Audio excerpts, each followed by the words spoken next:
This is the truth with Pure Power Chord. The truth. The truth. The truth. The truth.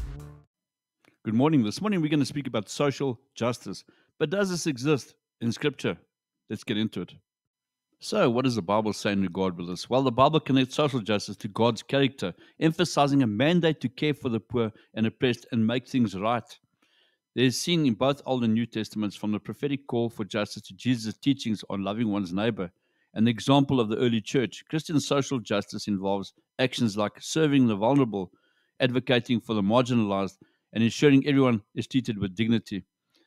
What biblical foundations, you might ask? Well, God's character. The biblical Bible presents justice as a core attribute of God, who shows compassion for the weak and vulnerable.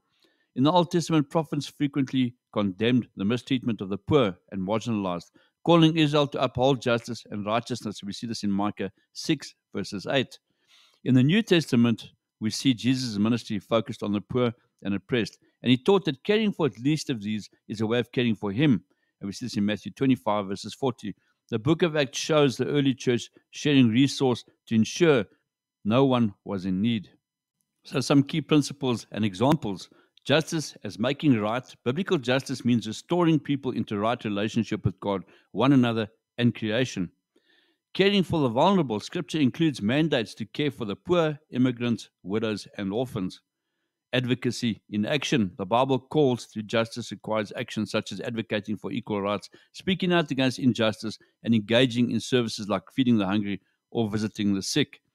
An inherent dignity. A central tenet is that every person is created in God's image and is therefore owed dignity, respect, and justice. So, contemporary application. Modern social justice. The principles can be applied to modern issues like advocating for equal access to housing, education, healthcare, legal protection. Christian social action. Following this biblical model can mean participating in activities like anti-human trafficking, efforts, prison fellowships, and providing aid to those in need. Distinguishing approaches. Some interpretations of social justice may conflict with biblical principles, while others, which are rooted in the concepts of loving one's neighbor and respecting human dignity, align with Scripture. So when people say, we don't need to get involved, well, the Bible says the opposite. We do. Have a wonderful day. Cheers.